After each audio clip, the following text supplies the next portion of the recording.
Sir, I rise to support the demands that have been placed before the House by the Home Minister. Sir, I need not remind the House that this year the Home Ministry's demands are being discussed in a context which can be described as almost unprecedented. It is for the first time that we are discussing the demands of this ministry after the country passed through the period of the emergency that rocked the very basic structure of the constitution and our policy and made the common people of our country realize what they have lost with the eclipse of their fundamental rights and freedom. Sir, the 19 months of rule marked the culmination of a concerted effort to undermine democracy. Those who wanted to destroy the democracy and convert our system into a totalitarian system had looked upon the Home Ministry as the main instrument for forcing their will on the nation. They wanted to substitute the rule of law with a reign of terror to place individuals above the law to provide immunity to those whom the group liked and to harass all those who were looked upon as dangerous to the monopoly of power that the extra constitutional group wanted to preserve. The then Home Minister was himself a captive of this group. It was practically a totalitarian regime and was therefore bound to be a police regime. That is why I would request the Home Minister that the whole police department should be thoroughly overhauled.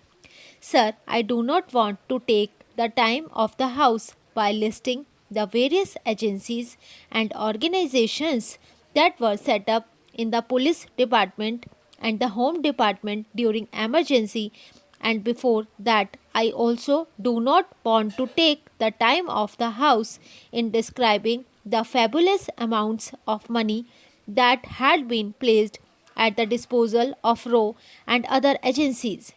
Even the money was placed at the disposal of certain individuals and that was exempted from the scrutiny of the Controller and Auditor General of India or the Parliament. I do not want to go into all these details, but I would only request the Home Minister to go into these things and ensure that such things do not happen in future. Under the circumstances, sir, the task of the Home Ministries is therefore one of dismantling the police state that was built up by previous government.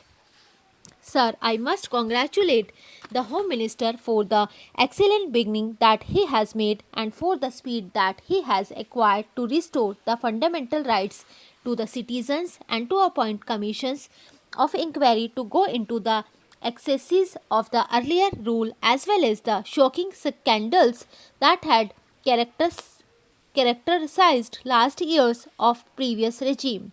However, in all humility, I must confess that it is not enough. The 42nd Amendment of the Constitution should be withdrawn immediately. The fundamental rights will have to be fully restored and the role and power of the judiciary must be restored immediately. Then, the necessary correction in the attitude of the police cannot be achieved if at this moment we do not differentiate between those officers and men who acted on instructions and those who went out of their way to trouble and harass people during the earlier rule.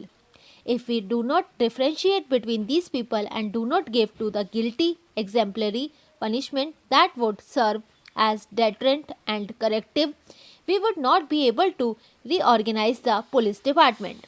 Now I come to the area of general administration for which the Home Minister is wholly responsible.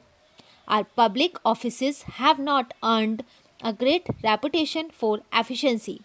Public petitions and letters remain unanswered and under consideration for months and months together. Public petitions and letters written by the public representatives, councillors, legislators, or members of parliament, even to the ministers, leave aside the officers, remain unanswered or under consideration for years together. Sometimes we do not get a reply at all to our letters. Our people have to suffer because of this. We hope the Home Minister will see that these public offices function efficiently.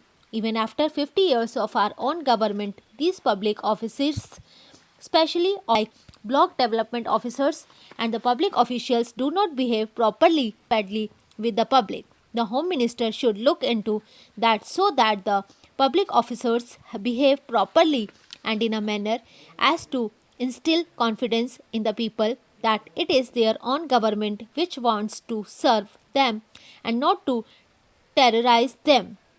Within the time you have given, I want to draw the attention of the Home Minister to a very important matter. I know the law and order is a state subject. Honorable member was telling that our Home Minister has encouraged upon this state subject. Sir, if some state governments and their chief minister and ministers behave in such a way which is against people's interest, naturally government of India have to take action against these people. Mr. Vice Chairman sir, in the course of his reply, the Honorable Minister referred to some of the remarks made on the 18th while replying to question number 4, and he said that his remarks were misunderstood by some of the members. Sir, I really admire my honorable friend for making a reference to it, but if I say that some ministers in the Council of Ministers at the center are wise, how you will take it? Of course, in his buoyancy, he made that statement. I do not know whether he really intended it, but it only meant that some members in the opposition are wise and some are foolish. Of course, taken in a lighter vein, it means nothing, but I think such a statement as a whole could have been avoided. Now, sir, I welcome some of the statements made by him, and I submit that in April the vacancies were 64 and in July the vacancies were 67. According to his own analysis of the disease of arrears and pendency of cases in the Supreme Court and in the High Courts, the judge strength was less and therefore this backlog is there. Now, the pendency as on 31st December 1987 was 5.5 lakhs. It has now exceeded 6 lakhs. On that day, in the Delhi High Court, the pendency was 2000 odd. Now, the pendency is over 25,000. The sanctioned strength of the Delhi High Court is 18 permanent judges and these additional judges. The Delhi High Court has 5 service judges, out of whom 2 are from outside. In principle, I have no objection to judges being brought from the other states. But of the 5 service judges, at least 2 are to be from outside. That means 3 are from Delhi. Judges from the subordinate judiciary do not get any chance of promotion. I have worked it out and I find that promotion is given to only about 40% of the judges from the service cadre. Therefore, they do not have the necessary incentive. I think something has to be done in this regard also to give proper incentives to the judges from the subordinate judiciary. If among the subordinate judiciary there are efficient and competent people, they should be promoted as High Court judges. Of course, it will boost the morale of these judges. In fact, we have seen that many Supreme Court judges who are doing very well have been promoted from the subordinate judiciary. I would like to give some examples. Judge of the Supreme Court was at one time session judge. Another judge started his career as a subordinate judge. Similarly, my friend started his career as a civil judge. There are many such instances. I could even cite the example of another judge who delivered that famous judgment. He also a district judge and he was a promotee judge in the High Court. Therefore, my point is sufficient effort should be made to give incentive to subordinate judiciary. The Honorable Law Minister has analyzed the disease and he has found that all these backlogs or arrears are primarily due to the vacancies in the High Courts.